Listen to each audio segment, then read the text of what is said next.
Well, hello again, everybody. This is John Norris at Trading Perspectives. As always, we have our good friend Sam Clement. Sam, say hello. Hey John, how are you doing? Sam, I'm doing fantastically. I hope you're doing well. I'm doing great. You know, I'm glad that you're doing great, and I hope that you're always doing great, but there's going to be a big threat to you moving forward, and that's known as AI. I guess that seems to be the current opinion.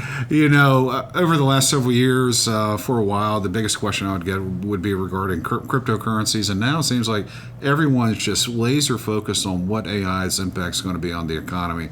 But before we get to that, you know, what about this DeepSeek comes out this week on Monday and really just upsets the entire world markets?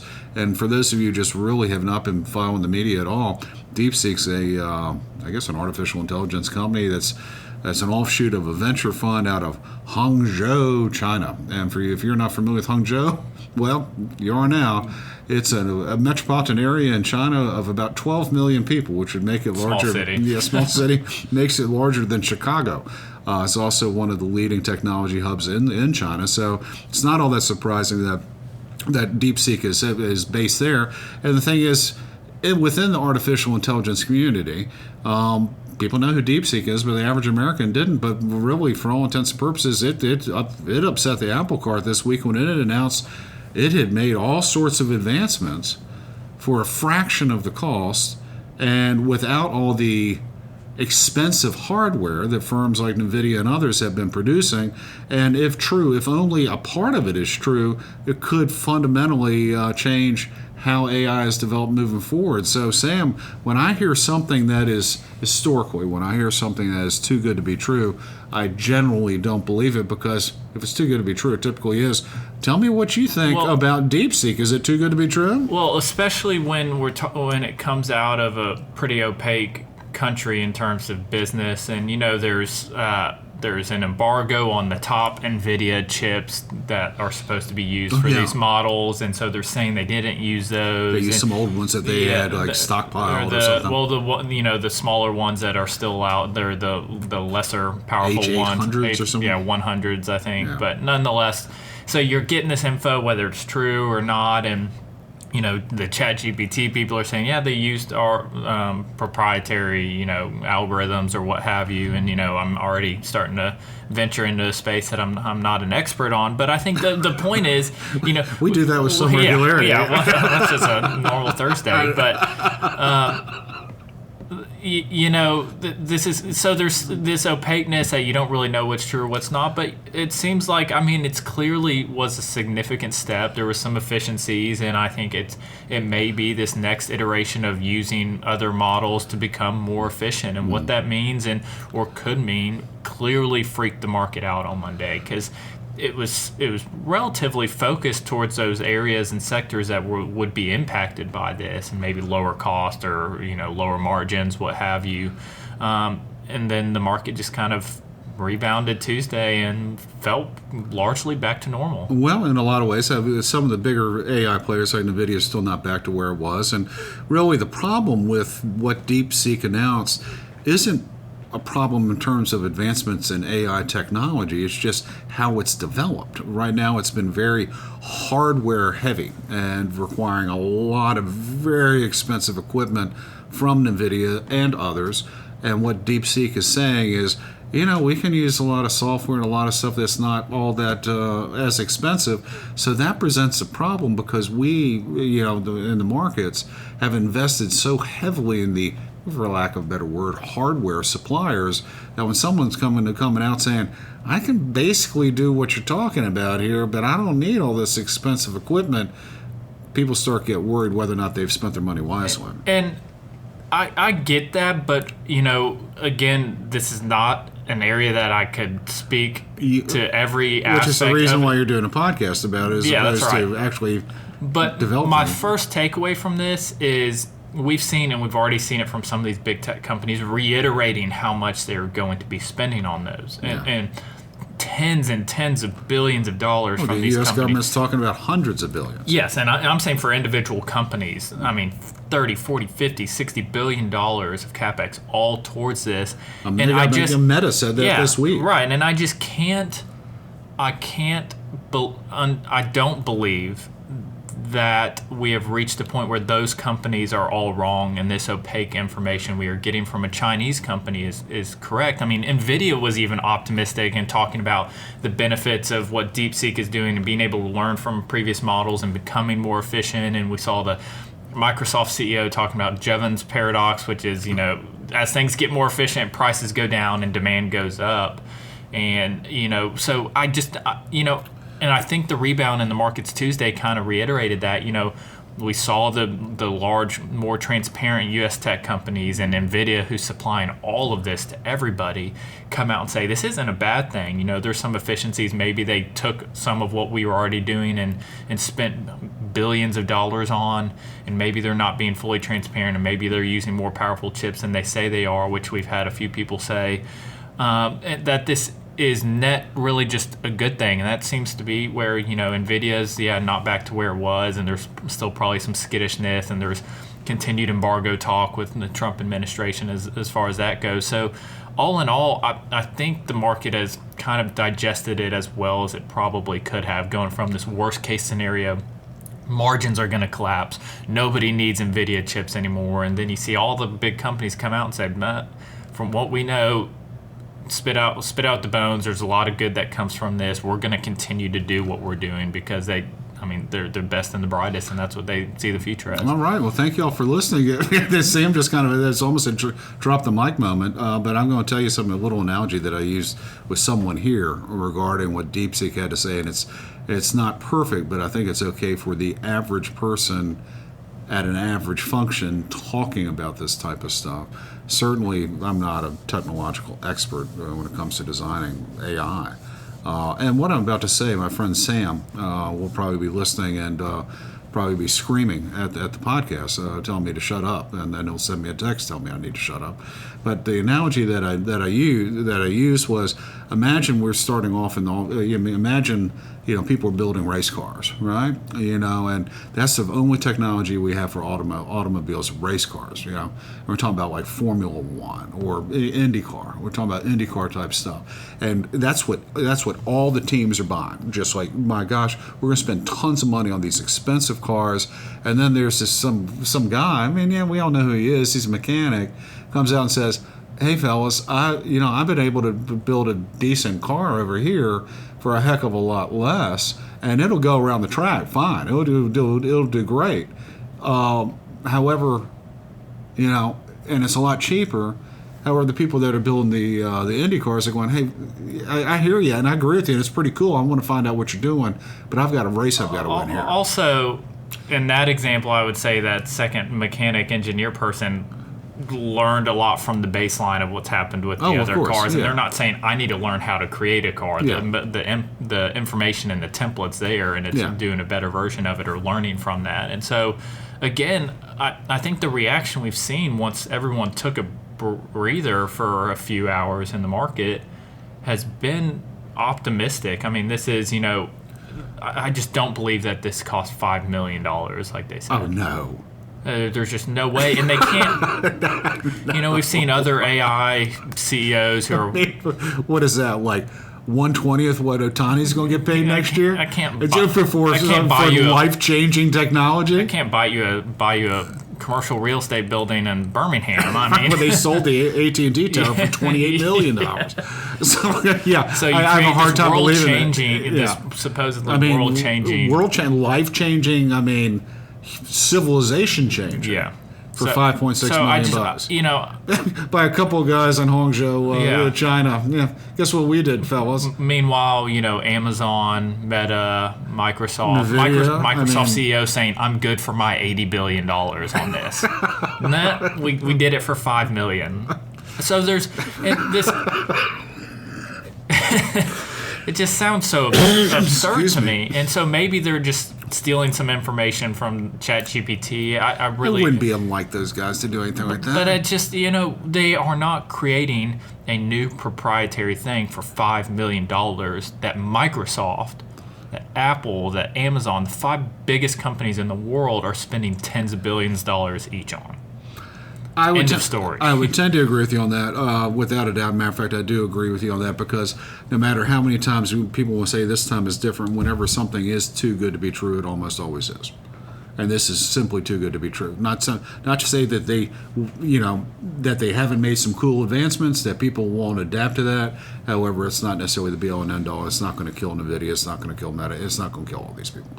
Now, with that being said, while the focus has been on DeepSeek this week, a lot of people are very concerned about AI and, frankly, what it means for their jobs. That's what people are worried. When I make a public presentation, I always get asked questions about AI, and what people really want to know is they ask, what does that mean for the workforce? And when I hear that, I immediately hear, what does that mean for me? And I got to tell you, Sam, for a guy my age, on the other side of the hill of my career, if you will, I'm kind of excited about it because it could potentially make me far more efficient. I would say your age, people that will use it adeptly. It's those folks in the middle, I think, that are terribly worried about it. And I told a group recently, I said, the thing with AI is it really exposes how fungible we all are. How easily we are replaced, whether or not it's with another person, with a new technology. And what AI is going to do is just dramatically increase our fungibility and just accelerate it. And those people that don't learn to use ChatGPT or whatever iteration is out there next are going to be crushed by it. I mean, you don't have an option of saying, I'm not going to do that. Because I remember when people started using emails, I knew people were like, nah, I'm good with writing letters. Well, no, you're not. It's one of those things. You have to adapt to this technology. It's going to be around. It's going to fundamentally change our lives and how we conduct business. So you better get on board. And if you don't want to get on board and say, I will never learn how to use this stuff, you're going to be crushed. Yes, my pause, and I guess more of a Luddite than someone from my own generation who's using technology for everything. You've already disappointed me with whatever you're about to say. But I think comparing it to the internet is very fair in a lot of ways, in the sense that everybody was right that said this was going to change our lives. Yeah, it did. They were wrong. A lot of people were wrong about the timeline of it, and a lot of people were wrong about the severity of it. Yes. I think it was, we've seen it. Email is a great example. It's created, yes, there's new things that you've kind of been forced to implement, but it's created efficiencies. It hasn't, I'm sure some jobs have gone away. It's also been an enormous time suck, too. Yeah, but I'm sure some jobs have gone away, but I would say most jobs just got more efficient with it. Yeah. And I think, yes, there's probably some jobs that can be done fully by AI and probably will fully be done by AI, and I get that this is exponentially more complicated than the internet itself. But I think that tends to be where these things go. It's yes, this has long-term, it's going to change the world forever, but probably in more positive ways and more efficiencies and things. And I think at the end of the day, most of these careers, people are still going to want an attorney representing them and looking over documents, even if they leverage AI. People are still going to want advisors to be handling their taxes, their investments, their financial planning. Yes, AI is a way to use these technologies and hopefully create more efficiencies and can drive costs down, which drives fees down, what have you, and maybe give us all more time back in our day. So there's these benefits to it, but I just don't see it anytime soon getting to the point where, yeah, I'm going to have an AI chatbot representing me in court, or managing my finances, or managing or filing my taxes. Well, some of that stuff I might disagree with you a little bit on this, but however, we do have precedent here. While it might not be exactly accelerated computing, we do have historical precedent on what happens when there's a major technological revolution, which again fundamentally changes our lives and how we conduct business. Prior to the Industrial Revolution, most people were peasant or yeoman farmers. In Eastern Europe, they were kulaks. Or serfs. That's what people did. They tried to scratch a living out of the land. And then guys like Cyrus McCormick invented the grain thresher, or the reaper. And so all these people that have been cutting down wheat and barley and rye with scythes now have something drawn by an ox that can do the work of 12 men in a very short period of time. People find themselves out of work. So you see fewer farms out there, fewer farmers. And the same thing has happened again and again. The same thing has even happened with the steel industry here in the United States. People say we don't need as much steel as we used to make. Cars aren't made out of steel the way that they once were. Our buildings aren't made out of as much steel. We don't need as much. We've already built out most of our infrastructure across the entire continent. In any event, I've done a little bit of math on it, and technological advancements have displaced far more steel workers than the Chinese could ever dream of. All this type of stuff. So whenever we have technological advancements out there, people do lose their jobs. However, we're still doing a lot of those things. Just because John Deere and Cyrus McCormick came up with better ways of farming didn't mean that we don't have farmers any longer. It just means in the United States we don't have a bunch of subsistence farmers. We have huge farms which make a ton of money, that sort of type thing. And the same thing will be with AI. We're not going to not have CPAs. We're not going to not have attorneys. And I made a presentation to a CPA group here this week. I said we're going to have probably fewer financial advisors moving forward. Certainly fewer chief investment officers. All of these things. There'll be fewer of us, you, me, CPAs, attorneys, all that. Be fewer. But those that remain are going to be that much better, and they're going to be better, and they will adapt to AI. They will use it so they can service their clients that much better. It's that person that's in the middle. And kind of going back to what we've talked about, businesses or even societies, you compete one of two ways. Yeah. Either on price or on product and service, and everyone else is stuck in the middle. Now, moving forward, the same thing's going to happen with human labor due to AI. We're going to have those people that can only compete on price, and these will be people that stick frozen potatoes into boil and grease, or they cut your nails, or they mow your grass, those sort of type things. I don't know how an AI application is going to cut my grass. That sort of type thing. So we're still going to have those, and then we're going to have people that are just so good at what they do, and they use technology to make themselves better, that they will be up here, and they will get paid that much more money. Yeah. And then it's those people in the middle where we're going to see those people stuck in the middle, where there's going to be an enormous amount of shakeout. That's the bad news for the average worker. I did point out when I was talking to this group, and said the same thing to other groups, imagine something that we take for granted right now. You can pull out your smartphone, and you're probably listening to this on a smartphone. You can pull out your smartphone, and I got to tell you, that thing came out in 2007. Yeah. If my Meemaw were still alive, she died in 1991, that would be so much science fiction. Yeah, even I learned, they said you need to learn to do this math because you won't have a calculator in your pocket. So it's kind of like, I remember that. Yes, I will. I was when I was in college, the computer lab at Wake Forest was 10 computers. Just that sort of type thing. So all of this stuff has happened in a relatively compressed period of time.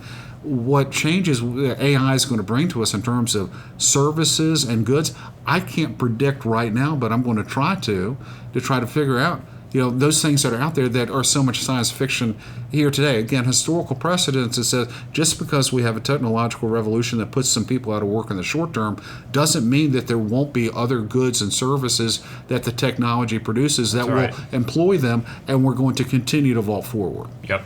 No, I completely agree. There's going to be changes, some positive. That frictional employment, you're exactly right. It's not like unemployment rates just tick up and stay elevated just because a job is no longer needed at the same rate. It creates that frictional employment where we start to find new careers and new opportunities. And I wonder how much going forward there will be an increased emphasis or value for whether it's handmade stuff or people still doing it. We're already seeing that, and I think in the construction space, even you're having these prefabbed homes and these the technology increases there. But then on the flip side, on high-end homes, and I get these are different parts of buildings, but plaster walls are back in again. Which is ridiculous. These hand-done plaster walls that they look amazing, and you see the talent that these humans have to do some of the things they do on high-end homes. And so you're getting kind of one or the other, which is the same thing we've talked about with restaurants, with what you just mentioned, competing on price or really quality of goods or service, one of the two. And so there's going to be efficiencies that create cheaper goods on one side of things, and there's going to be increased value for the hand done, the artist doing something that is unique across all things, whether that's a landscape designer, whether that's a home builder, what have you, kind of continuing to split off into one of two categories. Well, I got to tell you, you kind of spurred me on this. You take a look at some of the stuff that we have now, and I'm looking right behind Sam right now, and we've got, what is that? What would you say, about 4x4? 4 feet by 4 feet? Sort of canvas print. It's a canvas. Yeah, it's canvas, but it's a print. It's Trading Perspectives, the logo that you might see on your podcast outlet. 20 years ago, maybe I could have gotten that. I guess, I don't know. It would have cost an arm and a leg. Just an absolute fortune in order to get that, and it wouldn't look as great as that does right now. However, when we got that same, it cost us $150, something like that. It wasn't that much. So we can have that type of thing. But I got to tell you, although that I would not have easily been able to get that thing done 2 or 3 decades ago, and now I can get it for a relatively cheap price, would you consider that a fine piece of art? No. Exactly. So you wouldn't pay much more than $150 for it. Yeah. However, for a really talented piece of art, people will be willing to spend thousands of dollars. Yeah. And that's kind of going what you're saying. It's the same thing that what AI is going to do here for that skilled craftsman, for that person that might be able to use the advancements in technology to make themselves that much better. There will always be a market, in my opinion, for that type of person. And there will always be a market for the type of people that just want to do, that will be willing to do stuff we don't want to do at a relatively cheap wage. I agree. And so that's where AI comes in, where it upsets a lot of people, and they're really scared about the future, what that means to them. It means to them because, Sam, let's face it, the vast majority of us are fungible. And so, with that being said, taking it back full circle and going to DeepSeek, I think that's what scared the hell out of the markets earlier this week. Is if what DeepSeek said was true, they just made an entire subsector of the markets in the U.S. economy fungible. And people have spent tens of billions, hundreds of billions of dollars because they didn't believe it was fungible. The problem with believing what DeepSeek had to say is it simply was and is too good to be true that it baffles the imagination. Yep. You're going to completely upset the apple cart for an amount of money that, frankly, Jalen Milroe probably made that last year. Yeah. I find that incredibly hard to believe. I do too. All right. Well, guys, thank you all so much for listening. As always, if you would like to drop us a line at tradingperspectives.com. Gosh, my Lord, I've started. You can always drop us a line at tradingperspectives@oakworth.com, or you can leave us a review on the podcast outlet of your choice. As always, if you're interested in hearing more or reading more about what we've got to say or how we think, you can go to oakworth.com, OAKWORTH.com, and take a look underneath the Thought Leadership tab and find access to all kinds of exciting information, including previous links to Trading Perspectives Podcast, links to our newsletter/blog, which comes out every Friday, called Common Sense, and also links to our quarterly piece called Macro and Market and all the individual analysis that we have put out there. That is now live and fresh and getting a lot of positive feedback on that. And of course, it goes without saying that there's going to be good stuff out there by our advisory services team and Mac Frazier. And as a matter of fact, Sam, with that being said, I'm going to tell you maybe some AI will help me end this podcast at some point, because I butchered the hell out of that. Part of my language there. So I've got to close by just asking you one simple question. I ask you the same question every week. Got anything else to say on this important topic? That's all I got. That's all I've got today, too. Y'all take care.